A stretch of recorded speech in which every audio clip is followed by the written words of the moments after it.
जय श्री कृष्ण। राधे राधे। प्यारे भक्तजनों, आज जेठ अमावस व्रत में सुने गीता पाठ का यह अध्याय। अमावस्या का दिन पितरों की शांति के लिए और उनका आशीर्वाद प्राप्त करने के लिए दूसरा अध्याय और 7वें अध्याय का पाठ करने का विधान है और इसके साथ ही आप गर्भ गीता का भी श्रवण कर सकते हैं। तो आइए इस वीडियो में मैं आप सभी को सुनाऊंगी श्रीमद् भागवत गीता पाठ की दूसरा अध्याय, 7वां अध्याय और साथ में श्रवण करेंगे गर्भ गीता पाठ। तथा श्रवण करने से पहले कमेंट बॉक्स में श्री कृष्ण भगवान की जय लिखना ना भूले और इस वीडियो को ज्यादा से ज्यादा शेयर करें ताकि दूसरे भक्त भी आज के दिन इन पावन कथाओं का श्रवण करके पुण्य प्राप्त कर सके। आइए श्रवण करते हैं गीता पाठ का दूसरा अध्याय। इस अध्याय का नाम है सांख्य योग। संजय बोले, हे धृतराष्ट्र। तब श्री कृष्ण की दया युक्त नेत्रों में आंसू भरकर व्याकुल चित अर्जुन से बोले, हे अर्जुन, अनर्थ के सेवन करने योग, अपयश कारक, नरक में गिरने वाला मोह इस समय तुम्हारे मन में कहाँ से आया? तुम कायर मत बनो, यह शोभा नहीं देता। तुम हृदय की दुर्बलता को त्याग कर युद्ध के निमित्त खड़े हो जाओ। अर्जुन ने कहा, हे मधुसूदन, मैं रण में पूज्य भीष्म और द्रोणाचार्य के ऊपर बाण प्रहार कर कैसे युद्ध कर सकता हूँ? इस लोक में महात्मा गुरुजनों को न सताकर भीख मांग भोजन करना उत्तम है और अर्थ की कामना के लिए गुरुजनों को मारकर उनके रक्त से सने भोगों को भोगूंगा। हम नहीं जानते कि युद्ध में कौन जीतेगा। यदि हम जीत भी लेंगे, लेकिन जिनको मैं मारूंगा उन्हें मारकर मैं तो जीवित रहना भी नहीं चाहता। वही धृतराष्ट्र के पुत्र हमारे सामने प्रस्तुत है। दीनता से मेरी स्वाभाविक वृत्ति नष्ट हो गई है और धर्म के विषय में मेरा चित्त मोहित हो गया है। मैं आपसे पूछता हूँ, जिससे निश्चय करके मेरा भला हो, आप मुझे समझाकर बताइए, क्योंकि मैं आपका शिष्य हूँ और आपकी शरण में हूँ। अतः मुझे ज्ञान शिक्षा दीजिए। मुझे पृथ्वी का निष्कंटक राज्य मिल जाए और देवता का भी आधिपत्य मिल जाए, तो भी ऐसा कोई उपाय नहीं दिखता कि जो मेरी इंद्रियों को दुखाने वाले शोक को दूर करे। हे गोविंद, मैं युद्ध नहीं करूँगा। यह कहकर अर्जुन चुप हो गए। संजय बोले, हे राजन, दोनों सेनाओं के बीच में खिन्न होकर बैठे अर्जुन से भगवान श्री कृष्ण ने ये वचन कहे, हे अर्जुन, जिसके लिए शोक नहीं करना चाहिए तू उसके लिए शोक करता है और पंडितों के वचन तू कहता है। तो पंडित लोग न मरों का सोच करते हैं और न जीवितों का सोच करते हैं। यह बात असंभव है कि मैं पहले न था, तुम भी न थे और यह राजा भी न थे और इसके बाद भी न रहेंगे। जैसे देहधारियों की इस देह का लड़कपन, जवानी, बुढ़ापा ये अवस्था होती है, जैसे ही मृत्यु के बाद दूसरी देह की भी होती है। इसलिए पंडित लोग मोक्ष को प्राप्त नहीं होते। इंद्रियों का सप्तरादि विषयों से संयोग जारा, गर्मी आदि सुख दुख देने वाला है। आने जाने वाले और नाशवान जानकर इन्हें सहन कर। हे नर श्रेष्ठ, सुख दुख को समान मानने वाले जिन वीर पुरुष को यह ब्रह्म पदार्थ कलेश नहीं देते, वह मोक्ष पाने के अधिकारी है। असत का तो अस्तित्व नहीं है और सम का अभाव नहीं है। इस अविनाशी, अचित्य और नित्य जीवात्मा के ये सब शरीर नाशवन है। अतएव हे भारत, तुम युद्ध करो। जो पुरुष इस आत्मा को मारने वाला तथा जो मरने वाला मानते हैं, वे दोनों ही ज्ञानी नहीं है, क्योंकि यह आत्मा न मारती है न मरती है। आत्मा न कभी जन्मती है न मृत्यु को प्राप्त होती है, न कभी जन्मी थी न कभी मरेगी। यह अजनबी, नित्य, कभी न घटने बढ़ने वाली और सनातन है। नष्ट होने पर भी वह नाश को प्राप्त नहीं होती। जो पुरुष इस आत्मा को नित्य अविनाशी, निर्विकार और अनजन्मा जानता है, वह जिसको घात करवेगा और जिसको मारेगा, जिस प्रकार मनुष्य पुराने वस्त्र फेंक कर नया वस्त्र ग्रहण करता है, उसी प्रकार आत्मा पुराने देह को छोड़कर नई देह धारण करती है। आत्मा को शस्त्र काट नहीं सकते, अग्नि जला नहीं सकती, जल भिगो नहीं सकता, ना भीग या गल सकती है और ना सूख सकती है। यह अविनाशी, सर्वव्यापी, स्थिर, अचल और सनातन है। यह इंद्रियों से जाना नहीं जा सकता, यह कल्पना से भी परे है और इसमें हेर फेर नहीं हो सकता। इसलिए ऐसा जानते हुए तुम्हें शोक करना उचित नहीं है। हे महाबाहो, यदि तुम इस आत्मा को नित्य जन्म लेने वाला मानते हो तो शोक नहीं करना चाहिए, क्योंकि जो जन्मा है उसकी मृत्यु है और जिसकी मृत्यु हुई है उसका जन्म होना निश्चय है। अतः जो बात अनिवार्य है उसके लिए सोच करना व्यर्थ है। जन्म लेने से पहले क्या था किसी को मालूम नहीं, मध्य में कुछ प्रकट होता है, फिर मरने से पीछे क्या होगा कोई नहीं जानता। ऐसी दशा में किसी बात का सोच करना क्या तुमको उचित है?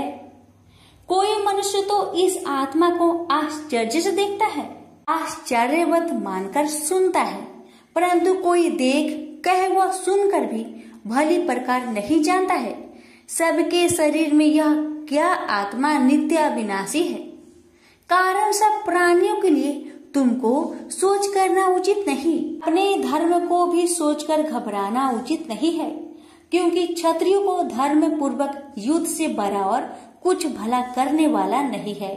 हे पार्थ, बिना इच्छा के स्वर्ग का द्वार रूप युद्ध तुमको स्वतः प्राप्त हुआ है। ऐसा सुअवसर भाग्यवान क्षत्रिय को ही मिलता है। यदि तुम अपने धर्म के अनुसार इस संग्राम को न करोगे तो अपना धर्म और बड़ाई खो बैठोगे और पाप को प्राप्त होगे। सब लोग सदा तुम्हारी आपकृति करेंगे और प्रतिष्ठा वाले पुरुषों के लिए आप यश का होना मृत्यु से भी बढ़कर है। ये महारथी लोग समझेंगे कि अर्जुन डरकर संग्राम से हट गया, और अब तक जो लोग तुम्हारे पराक्रम की प्रशंसा करते हैं वही अनेक तरह के दुर्वचन कहेंगे। इससे बढ़कर दुख तुमको क्या हो सकता है? यदि युद्ध में नष्ट हो गए तो स्वर्ग के भागी होगे, जीतने पर पृथ्वी के तल पर राज्य करोगे। इसलिए युद्ध के निमित्त दृढ़ प्रतिज्ञा होकर खड़े हो जाओ। सुख दुख, लाभ हानि, जय पराजय, इन सब को समान समझकर युद्ध के लिए तैयार हो जाओ। ऐसा करने से तुम पाप को प्राप्त नहीं होगे। हे पार्थ, यह ज्ञान उपदेश ज्ञान योग के विषय में तुझसे कहा गया है। अब निष्काम कर्म योग के विषय में सुनो। जिस ज्ञान को पाकर कर्म बंधन से तेरी मुक्ति होगी। कर्म योग मार्ग में एक बार प्रारंभ किए कर्म का नाश नहीं होता और विघ्न पड़ने पर भी शुभ फल तथा इस कर्म का केवल प्रारंभ ही संसार से छुड़ाकर पूर्व ब्रह्म प्राप्त करता है। निश्चय करने वाली बुद्धि इस निष्काम कर्म में एक ही है और कामना वाले पुरुष की बुद्धि एकाग्र नहीं रहती। हे अर्जुन, अज्ञानी उस पुष्पिता वाणी को ही स्वर्ग सुख से बढ़कर कुछ नहीं समझते। स्वर्ग सुख को ही जो उत्तम पुरुषार्थ समझते हैं, उनको कामनाओं से चित्त व्याकुल होने के कारण निश्चयात्मक बुद्धि से मोक्ष साधना उत्पन्न होती है। कारण कि उनका चित्त भोग आदि में सदैव निमग्न रहता है।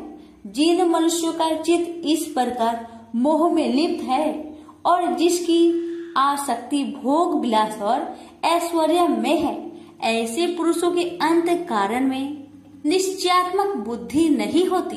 हे अर्जुन, वेद त्रिगुणात्मक सकाम है, तुम निष्काम हो जाओ। सुख दुख को समान जानकर नित्य क्षेम आदि स्वार्थों में ना पड़कर धीरजवान और आत्मनिष्ठ हो। तुमको केवल कर्म करना चाहिए, तुम्हारे अधिकार में फल नहीं। तुम ना तो फल की अभिलाषा में काम करो और न निकम्मे ही रहो। फल की आशा त्याग कर कर्म की सफलता असफलता को समान समझकर तुम योगस्थ होकर कर्म करो। फल की इच्छा रखने वाले निष्कृष्ट होते हैं। काम कर्म करने वाला पुरुष ईश्वर कृपा से इसी संसार में सुकृत तथा दुष्कृत इन दोनों का ही त्याग कर देता है। जो सब कर्मों में कल्याणकारक है, कर्म फल को त्याग कर ही बुद्धि युक्त ज्ञानी पुरुष जन्म बंधन से हटकर मोक्ष को पाते हैं। जब तुम्हारी बुद्धि मोह बन के बाहर निकल जाएगी, तब तुम्हारा मन आगे सुनने वाली तथा हुई बातों से विरक्त हो जाएगी। अनेक श्रुति इस मृत्यु के वचन को सुनने से तुम्हारी बुद्धि भ्रमित हो गई है। जिस समय वह निश्चल होकर आत्मा में निश्चल होगी, तभी उनको तत्व ज्ञान प्राप्त होगा। अर्जुन ने पूछा, हे केशव, आत्मा स्वरूप में निश्चल बुद्धि वाला जिसको कहा है, उनके लक्षण क्या है? श्री कृष्ण जी बोले, हे अर्जुन, जो महात्मा पुरुष मन की कामनाओं को त्याग देता है और अपने आप ही से प्रसन्न रहता है, उसको निश्चल बुद्धि वाला कहते हैं। दुख में जिसके मन खेद नहीं होता और सुख में जिसको आसक्त नहीं होती तथा प्रीति भय क्रोध जिसके जाते रहते हैं, वह महात्मा स्थिर बुद्धि वाला मुनि कहलाता है। जो सर्वत्र स्नेह करना है, जो शुभ पदार्थ होने पर हर्ष नहीं करता, अशुभ से अप्रसन्न नहीं होता, उसी को स्थिर बुद्धि जानना चाहिए। और कछुआ जैसे अपने अंगों को सिकुड़ लेता है, उसी तरह जो पुरुष अपनी इंद्रियों को विषय से हटाता है, उनकी बुद्धि स्थिर जाननी चाहिए। हे अर्जुन, मोक्ष प्रयत्न करने वाले विद्वान व्यक्ति को भी प्रबल इंद्रिया बलात् उसके मन को जीत लेती है। इसलिए सब इंद्रियों को विषयों से रोक मेरे अंतर्ज्ञान में तत्पर हो जावे। जिसने इंद्रियों को बस में कर लिया है, उसकी बुद्धि निश्चल है। जो पुरुष विषयों के ध्यान में रहता है, उसमें उसकी प्राप्ति हो जाती है। प्राप्ति होने से कामना होती है, इच्छा के पूर्ण न होने से क्रोध से अविवेक होता है, अविवेक से स्मरण शक्ति नष्ट हो जाती है, स्मरण शक्ति के नष्ट होने से बुद्धि क्षय हो जाती है। जिसकी बुद्धि का नाश हुआ, वह विनाश को प्राप्त होता है। जो पुरुष राग देश से रहित होकर इंद्रियों के विषय सुख का अनुभव करता है और अपने मन को बस में रखता है, वह शांति को प्राप्त होता है। शांति मिलने पर सब दुखों का नाश होता है। प्रसन्न चित्त वाले की बुद्धि तुरंत निश्चल हो जाती है। वो पुरुष योग युक्त नहीं है, उनको निश्चल बुद्धि उत्पन्न नहीं होती। भावना के न होने से शांति प्राप्त नहीं होती। शांत को सुख कहाँ से मिलेगा? इस कारण हे महाबाहो, जिसने इंद्रियों को विषय से सर्वथा रोक रखा है, उसी की बुद्धि स्थिर है। जब सब प्राणियों की रात होती है, उसमें संयमी जागता रहता है और प्राणी मात्र जिस समय जागते हैं, मुनि जनों की वह रात्रि है। जल से भरे पूर्ण समुद्र में जल भरने पर भी वह अपनी मर्यादा पर ही रहता है। उसी तरह जिस पुरुष में इच्छा न रहने पर भी अनिच्छा से सब विषय भोग प्राप्त होते हैं, उसी को शांति मिलती है। विषयों की इच्छा करने वाले को शांति नहीं मिलती। जो पुरुष सब कामनाओं को छोड़कर इच्छा रहित होकर विचरता है, ममता अहंकार जिसमें नहीं है, वही शांति को प्राप्त होता है। हे पार्थ, ब्रह्मी स्थिति यही है। ऐसी स्थिति मिल जाने पर प्राणी फिर मोह में नहीं फंसता और अंत समय में निर्वाण ब्रह्म पद को प्राप्त होता है। प्रेम से बोलिए श्री कृष्ण भगवान की जय। पर श्रीमद् भगवत गीता पाठ का दूसरा अध्याय समाप्त हुआ। अब सुनेंगे दूसरे अध्याय का महात्म्य। श्री नारायण जी बोले, हे लक्ष्मी, दक्षिण देश में एक पूर्ण नाम नगर था। वहाँ एक देव सुशर्मा बड़ा धनवान रहता था। उसे साधु सेवा करते हुए 7 दिन बीते थे। तब एक बाल नाम ब्रह्मचारी आया। उसकी बहुत सेवा की और विनय से कहा, हे संत, कृपा कर मुझे श्री नारायण जी के पाने का ज्ञान उपदेश दीजिए। तब वह ब्रह्मचारी बोला, मैं तुझे गीता जी के दूसरे अध्याय का पाठ सुनाता हूँ, श्रवण कर। एक आइली वन में बकरियां चरा रहा था। वहाँ मैं भजन किया करता था।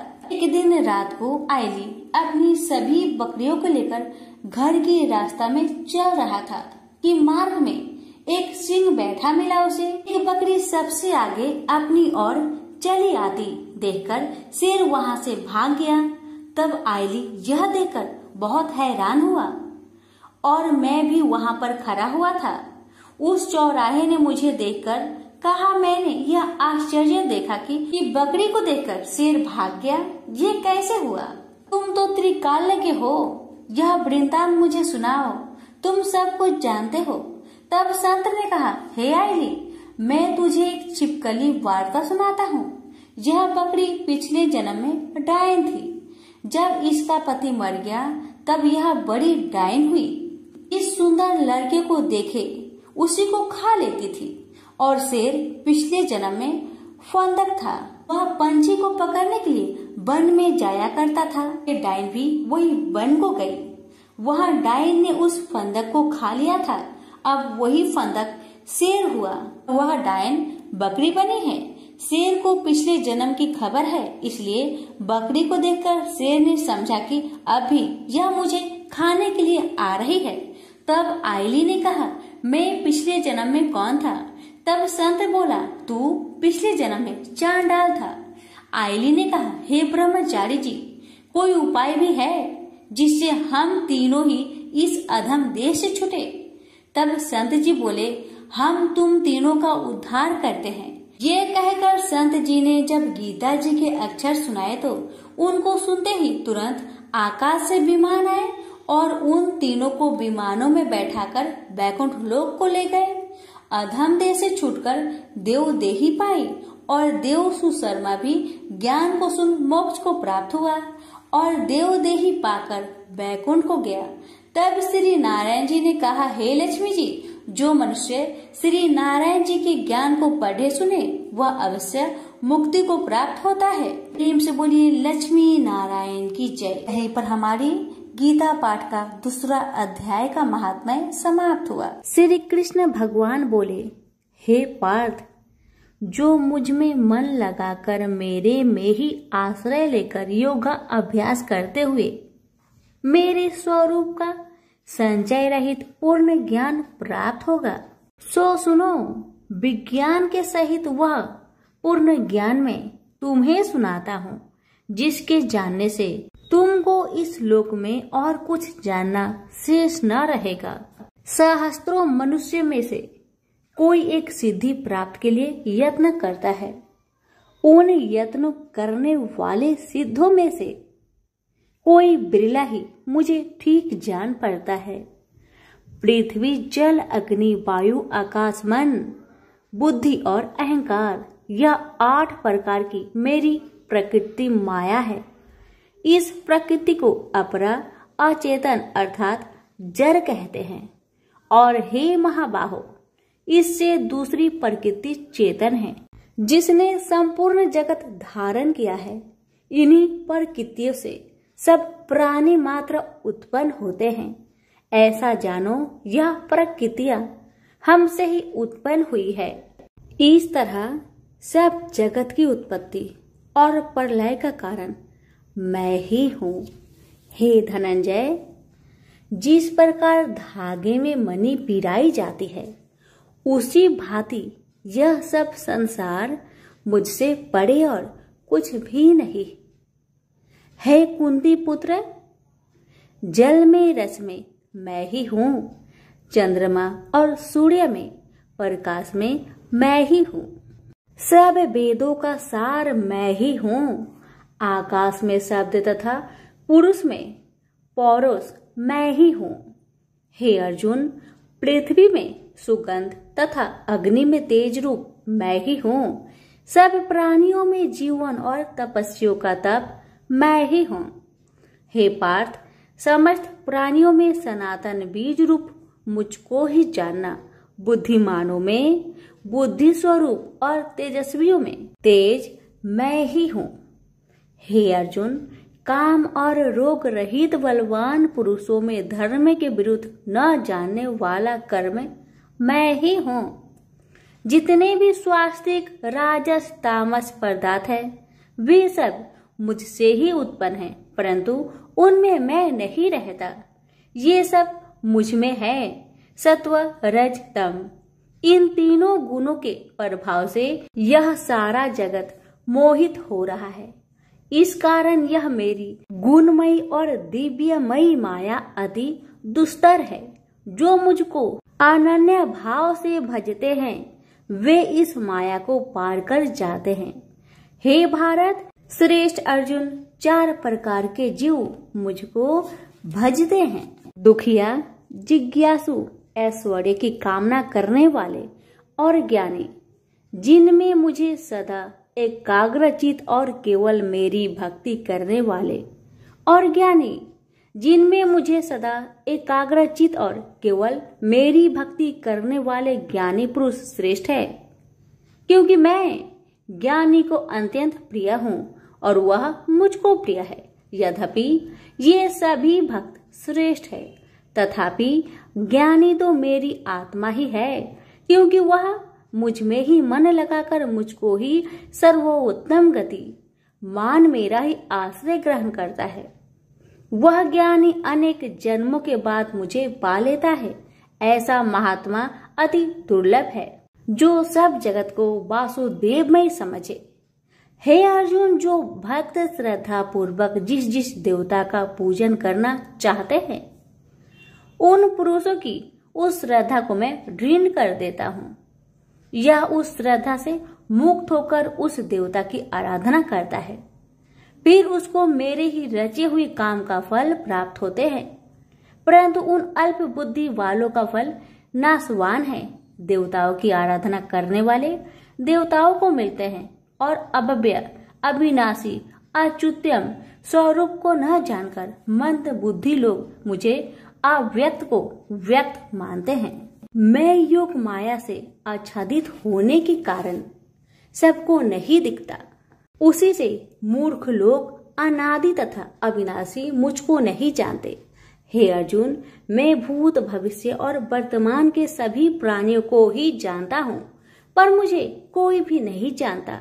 हे भारत, हे परम तप, इच्छा और देश से उत्पन्न होने वाले सुख दुख आदि धंधों के मोह से जगत के सभी प्राणी भ्रम में फंस जाते हैं।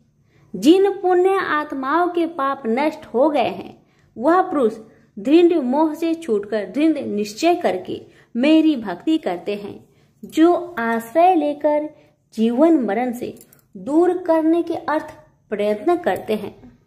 वे पुरुष ब्रह्मा आत्मज्ञान अपने चित्त को निश्चल रखकर उसका संगम करता है और अंत कारण की समाधि लगाता है, जिस अवस्था में योग अभ्यास के कारण चित्त का वेग रुक रुक कर विषयों से पृथक होने लगता है और जब शुद्ध अंतःकरण से आत्मा को देखकर आत्मा में ही संतुष्ट होता है, जिस अवस्था में वह अत्यंत सुख जो इंद्रियों द्वारा जाना नहीं जा सकता वरन केवल बुद्धि से ही जाना जाता है, और जब वह योगी अनुभव करता है तब आत्मा स्वरूप में स्थिर हो उससे विचलित नहीं होता। इस अवस्था को पाकर फिर और कोई लाभ उसको अच्छा नहीं लगता, और जहाँ स्थिर होने पर और कोई बड़ा भारी दुख उसको वहां से चलायमान नहीं कर सकता। इस अवस्था को दुख संयोग वियोग कारक नामक योग जानना हो तो योग निर्विकल्प चित्त से निश्चय करके जानना चाहिए। संकल्प से उत्पन्न होने वाला समस्त कामनाओं को त्याग कर और मन ही मन में सकल इंद्रियों को चारों ओर से रोक रोक कर धैर्य के साथ बुद्धि को अपने अधीन कर धीरे धीरे विषय से दूर हटा ले और भली भांति मन को आत्मा में स्थिर करके किसी वस्तु की इच्छा ना करे, और चंचल मन जिधर जिधर जाए उधर से इसको हटाकर आत्मा के बस में करना चाहिए। इस प्रकार शांति चित्त तथा रजोगुण से रहित निष्पाप तथा ब्रह्म स्वरूप योगी को उत्तम सुख प्राप्त होता है। इस रीति से निरंतर योगाभ्यास करने वाला योगी समस्त पापों से छूटकर सहज ही उस परम सुख को पा लेता है जो ब्रह्म के संयोग से प्राप्त होता है। जिसका मन योग में स्थिर हो गया है उसकी दृष्टि भी सर्वत्र समान हो जाती है और वह सब प्राणियों में अपने को और अपने में सब प्राणियों को देखता है। जो सब प्राणियों में मुझको और मुझ में सब प्राणियों को देखता है। मैं उससे अलग नहीं रहता और मुझसे वह अलग नहीं रहता। जो अभेद भाव से रहता है, सब प्राणियों में स्थिर हो मेरा मनन करता है, वह योगी चाहे जिस अवस्था में रहे मुझ में मिल जाता है। हे अर्जुन, जो समस्त प्राणियों के दुख सुख के समान समझता है और सबको समान देखता है वही श्रेष्ठ योगी है। अर्जुन बोले, हे मधुसूदन, आपने जो योग बताया कि सबको अपने ही समान देखे, सो मन के चंचल होने के कारण मैं उसको अपने में दृढ़ स्थिर नहीं देखता हूँ। हे श्री कृष्ण, यह चंचल मन बड़ा ही हठी पराक्रमी और दृढ़ है। इसको अपने अधीन रखना तो मुझे वायु को बांध रखने के समान ही प्रतीत होता है। श्री कृष्ण भगवान ने कहा, हे महाबाहो, इसमें संदेह की मन अति चंचल है। तो भी हे कुंती पुत्र, अभ्यास और वैराग्य से इसे बस में किया जा सकता है। जिसका मन बस में नहीं उसको योग अति दुर्लभ है।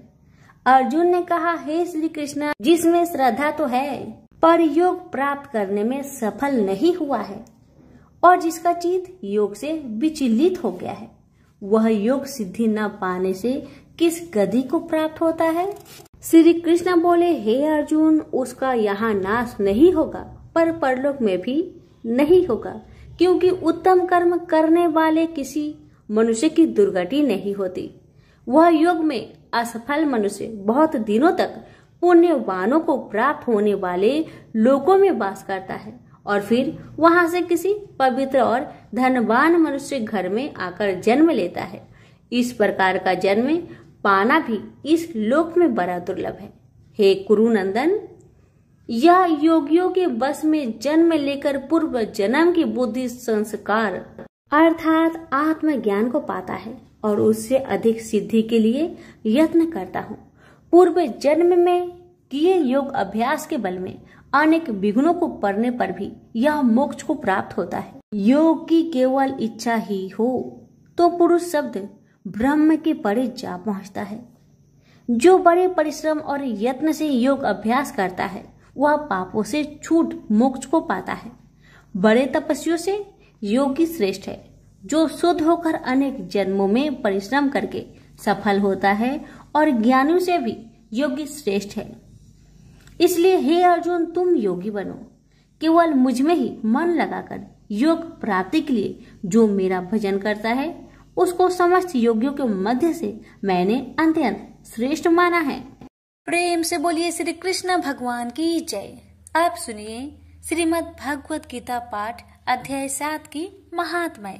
भगवान शिव कहते हैं, हे पार्वती, अब मैं 7वें अध्याय का महात्म्य बतलाता हूँ, जिसे सुनकर कानों में अमृत राशि भर जाती है। पाटलिपुत्र नामक एक दुर्गम नगर है जिसका गोपुर बहुत ही ऊंचा है। उस नगर में शंकुकर्ण नामक एक ब्राह्मण रहता था। उसने वेश्यावृत्ति का आश्रय लेकर बहुत धन कमाया, किंतु ना तो कभी पितरों का तर्पण किया और न देवताओं का पूजन ही। वह धनोपार्जन में तत्पर होकर राजाओं को ही भोज दिया करता था। एक समय की बात है, उस ब्राह्मण ने अपना चौथा विवाह करने के लिए पुत्र और बंधुओं के साथ यात्रा की। मार्ग में आधी रात के समय जब वह सो रहा था, तब एक सर्प ने कहीं से आकर उसकी बाह में काट लिया। उसके काटते ही ऐसी अवस्था हो गई कि मणि, मंत्र और औषधि आदि से भी उसके शरीर की रक्षा असाध्य जान पड़ी। तत्पश्चात कुछ ही क्षणों में उसके प्राण पेखरू उड़ गए। वह प्रेत बना। फिर बहुत समय के बाद वह प्रेत सर्प योनि में उत्पन्न हुआ। उसका बीत धन की वासना में बंधा था। उसने पूर्व वृत्तांत को स्मरण करके सोचा, मैंने घर के बाहर करोड़ों की संख्या में अपना जो धन गार रखा है, उससे इन पुत्रों को वंचित करके स्वयं ही उसकी रक्षा करूंगा। सांप की योनि से पीड़ित होकर पिता ने एक दिव्य सपना में अपने पुत्र के समक्ष आकर अपना मनोभाव बताया। तब उसके पुत्र ने सवेरे उठकर बड़े विस्मय के साथ एक दूसरे से सपने की बातें कही। उनमें से झंझला पुत्र कुदाल हाथ में लिए घर से निकला और जहां उसके पिता सर्प योनि धारण करके रहते थे उस स्थान पर गया। यद्यपि उसे धन के स्थान पर ठीक ठीक पता नहीं था, तो भी उसने जीहो से उसका ठीक निश्चय कर लिया और लोभ बुद्धि से वहां पहुंचकर बाबी को खोदना आरंभ किया। तब उस बाबी से बड़ा भयानक सांप प्रकट हुआ और बोला, ओ मूर्ख, तू कौन है? किस लिए यहाँ आया है? यह बिल क्यों खोद रहा है? किसने तुझे भेजा है? ये सारी बातें मेरे सामने बता। पुत्र बोला, पिताजी, आपकी मुक्ति कैसे होगी? इसका उपाय मुझे बतलाइए, क्योंकि मैं इतनी रात को सब लोगों को छोड़कर आपके पास आया हूँ। पिता बोले, बेटा, गीता के अमृतमय 7वें अध्याय को छोड़कर मुझे मुक्त करने में तीर्थ, दान, तप और यज्ञ भी सर्वथा समर्थ नहीं है। केवल गीता का 7वां अध्याय ही प्राणियों के जरा मृत्यु आदि दुखों को दूर करने वाला है। पुत्र, मेरे श्राद्ध के दिन गीता के 7वें अध्याय का पाठ करने वाले ब्राह्मण को श्रद्धा पूर्वक भोजन कराओ। इससे निसंदेह मेरी मुक्ति हो जाएगी। बस अपनी शक्ति के अनुसार पूर्ण श्रद्धा के साथ निर्वर्षी और वेद विद्या में प्रवीण अन्य प्राणी को भी भोजन कराना। सर्प योनि में पड़े हुए पिता के यह वचन सुनकर सभी पुत्र ने उनकी आज्ञा अनुसार तथा उससे भी अधिक किया। अब शंकुकर ने अपने सर्प शरीर को त्याग कर दिव्य देह धारण किया और सारा धन पुत्रों के अधीन कर दिया। पिता ने करोड़ों की संख्या में जो धन उनमें बांट दिया था, उससे वे पुत्र बहुत प्रसन्न हुए। उनकी बुद्धि धर्म में लगने लगी थी, इसलिए उन्होंने बावली, कुआं, पोखरा, यज्ञ तथा देव मंदिर के लिए उस धन का उपयोग किया और अन्य शाला भी बनवाए। तत्पश्चात 7वें अध्याय का सदा जप करते हुए उन्होंने मोक्ष प्राप्त किया। हे पार्वती, यह तुम्हें 7वां अध्याय का महात्म्य बतलाया, जिसके श्रवण मात्र से मानव सब पातकों से मुक्त हो जाता है। प्रेम से बोलिए उमापति शंकर भगवान की जय। श्री कृष्ण भगवान जी का वचन है कि जो प्राणी इस गर्भ गीता का सद्भावना से विचार मनन करता है, सो पुरुष फिर गर्भवास में नहीं आता। अर्जुन कहने लगे, हे कृष्ण भगवान, यह प्राणी जो गर्भ विषय में आता है, सो किस दोष के कारण आता है? हे प्रभु, जब यह जन्मता है तब इसको जरा आदि रोग लगते हैं, फिर मृत्यु होती है। हे भगवान, वह कौन सा कर्म है जिसके करने से जन्म मरण से रहित होवे?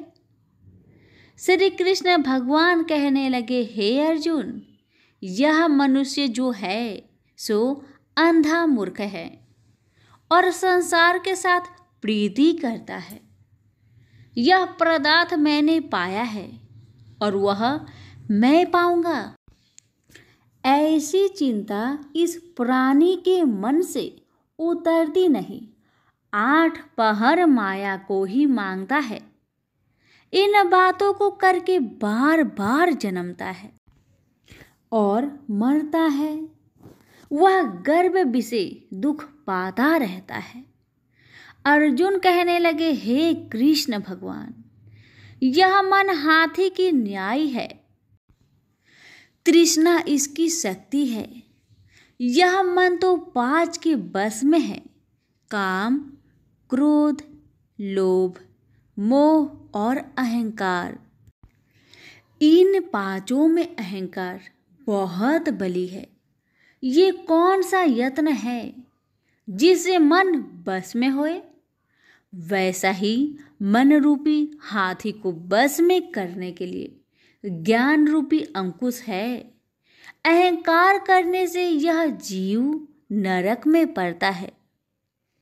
अर्जुन कहने लगे, हे भगवान, जो एक तुम्हारे नाम के लिए वन खंड में फिरते हैं, एक वैरागी हुए हैं, एक धर्म करते हैं, इनको कैसे जाने जो वैष्णव है?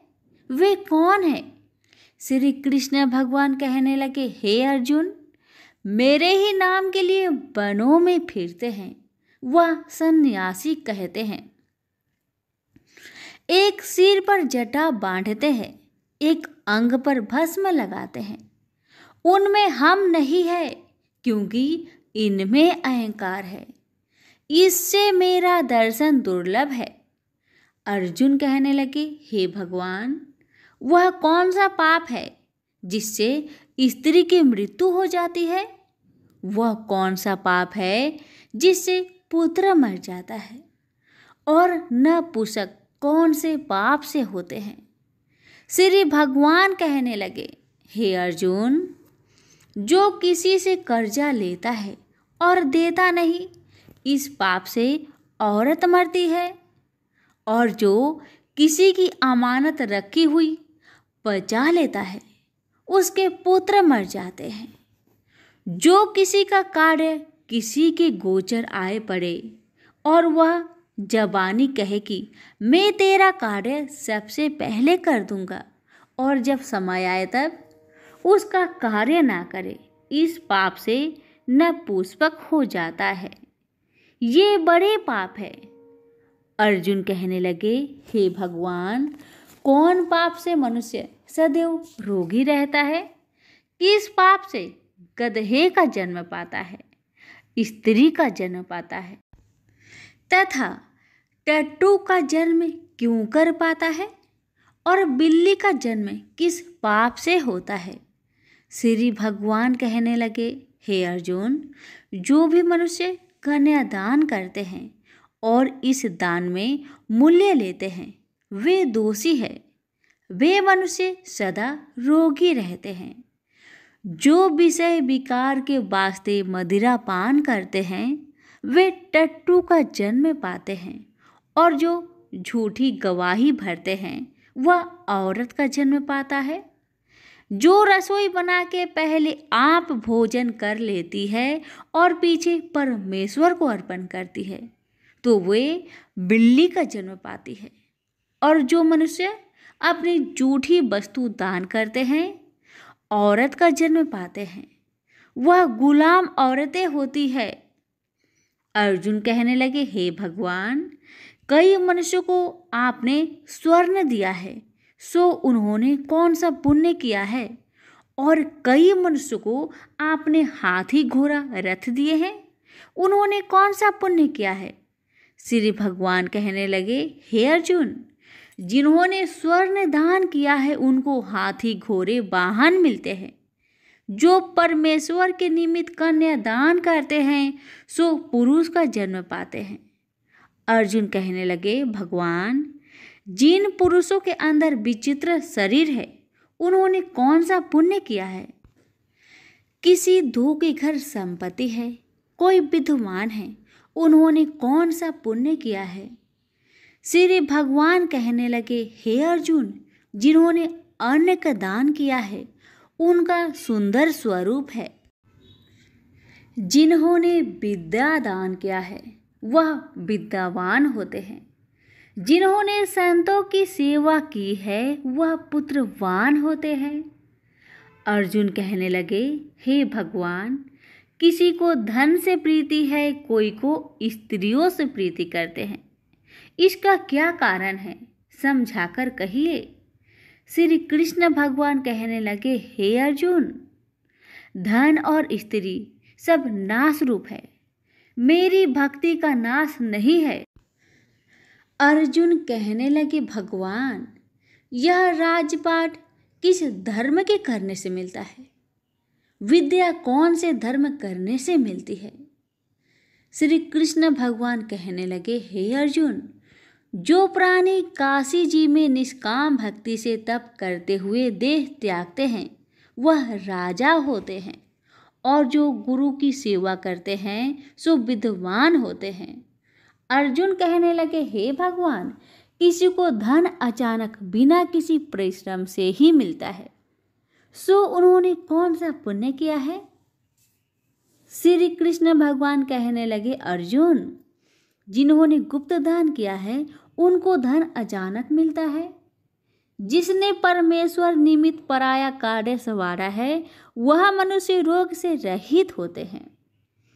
अर्जुन कहने लगे, हे भगवान, कौन से पाप से अमली होते हैं और कौन पाप से गूंगे होते हैं और कौन पाप से कुष्ठी होती है?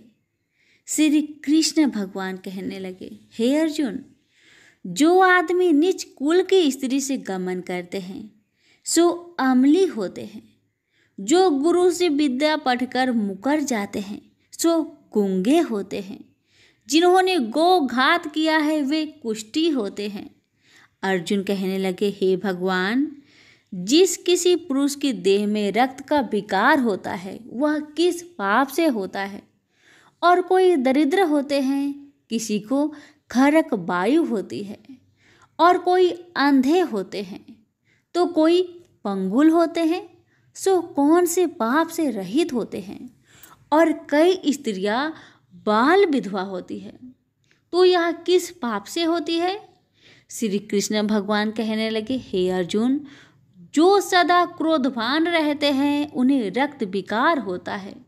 जो मलिन रहते हैं वह सदा दरिद्र होते हैं। जो कुकर्मी ब्राह्मण को दान देते हैं उनके खरक वायु होते हैं। जो पराई स्त्री को निर्वस्त्र देखते हैं, गुरु की पत्नी को कुदृष्टि करते हैं, सो अंधे होते हैं। जिसने गुरु और ब्राह्मण को लात मारी है सो लंगड़ा व पंगुला होता है। जो औरत अपने पति को छोड़कर पराये पुरुषों से संग करती है सो वह बाल विधवा होती है। अर्जुन कहने लगे, हे भगवान, आप पर ब्रह्मा हो, आपको नमस्कार है। आगे मैं आपको संबंधी जानता था, परंतु अब मैं ईश्वर रूप जानता हूँ। हे पर ब्रह्मा, गुरु दीक्षा कैसी होती है, सो कृपा करके मुझको कहिए। श्री कृष्ण भगवान बोले, हे अर्जुन, तुम धन्य हो, तुम्हारे माता पिता भी धन्य हैं जिनके तुम ऐसे पुत्र हो। हे अर्जुन, सारे संसार का गुरु जगन्नाथ, विद्या का गुरु काशी, चारों वर्णों का गुरु सन्यासी है। सन्यासी उसको कहते हैं जिन्हें सबका त्याग करके मेरे प्रति मन लगाया है, सो ब्राह्मण जगत गुरु है। हे अर्जुन, यह बात ध्यान देकर सुनने की है। गुरु कैसा करे? जिसने सब इंद्रियां जीती हो, जिसको सब संसार ईश्वरमय नजर आता हो और सब जगत से उदास हो। ऐसा गुरु करे जो परमेश्वर को जानने वाला हो और उस गुरु की पूजा सब तरह से करे। हे अर्जुन, जो गुरु काम भक्त होता है और जो प्राणी गुरु की पूजा सब तरह से करे। हे अर्जुन, जो गुरु का भक्त होता है और जो प्राणी गुरु के सम्मुख होकर भजन करते हैं उसका भजन करना सफल है। जो गुरु से विमुख है उनको 7 ग्राम माड़े का पाप है। गुरु से विमुख प्राणी दर्शन करने योग्य नहीं होते। जो गृहस्थी संसार में गुरु के बिना है चांडाल के समान है। जिस तरह मदिरा का भंडार हो उसमें जो गंगा जल है सो अपवित्र है, इसी तरह गुरु से विमुख का भजन सदा अपवित्र होता है। उसके हाथ का देवता भी नहीं लेते, उसके सब कर्म निष्फल है। कुकर शुकर, गंधर्व, काग, ये सब की सब योनियों में बड़ी खोटी योनि है। इन सब से यह मनुष्य खोटा है जो गुरु नहीं करता। गुरु बिना गति नहीं होती, यह अवश्य नरक को जाएगा। गुरु दीक्षा बिना प्राणी के सब कर्म निष्फल होते हैं। हे अर्जुन, जैसे चारों वर्णों को मेरी भक्ति करना योग है, तैसे गुरु धार के गुरु भक्ति करना योग है। जैसे गंगा नदियों में उत्तम है, सब व्रतों में एकादशी का व्रत श्रेष्ठ है, वैसे ही अर्जुन शुभ कर्मों में गुरु सेवा उत्तम है। गुरु दीक्षा बिना प्राणी पशु योनि पाता है। जो धर्म भी करता है सो पशु योनि में फल भोगता है, 84 योनियों में भ्रमता रहता है। अर्जुन कहने लगे, हे श्री कृष्ण भगवान, गुरु दीक्षा क्या वस्तु है? कृष्ण भगवान कहने लगे, हे अर्जुन, धन्य जन्म है तेरा जिसने यह प्रश्न किया है, तू धन्य है। गुरु दीक्षा के 2 अक्षर है, हरिओम। इन अक्षरों को गुरु कहता है। यह चारों वर्णों को अपनाना श्रेष्ठ है। हे अर्जुन, जो गुरु की सेवा करता है उस पर मेरी प्रसन्नता है। वह 84 से छूट जाएगा, जन्म मरण से रहित हो, नरक नहीं भोगता। गुरु की सेवा करता है उसको कई अश्वमेघ यज्ञ के पुण्य का फल मिलता है। गुरु की सेवा मेरी सेवा है। हे अर्जुन, हमारे तुम्हारे संवाद को जो पढ़े सो गर्भ के दुख से बचेंगे, 84 कट जाएगी। इसी से इस पाठ का नाम गर्भ गीता है। श्री कृष्ण भगवान जी के मुख से अर्जुन ने श्रवण की है। गुरु दीक्षा लेना उत्तम कर्म है। उसका फल है कि नरक से वह 84 जीव से बचा रहता है। भगवान बहुत प्रसन्न होते हैं। सभी प्रेम से बोलिए श्री कृष्ण भगवान की जय। अगर आपको हमारी सुनाई हुई कथा कहानी अच्छी लग रही है तो लाइक शेयर अवश्य करें। धन्यवाद।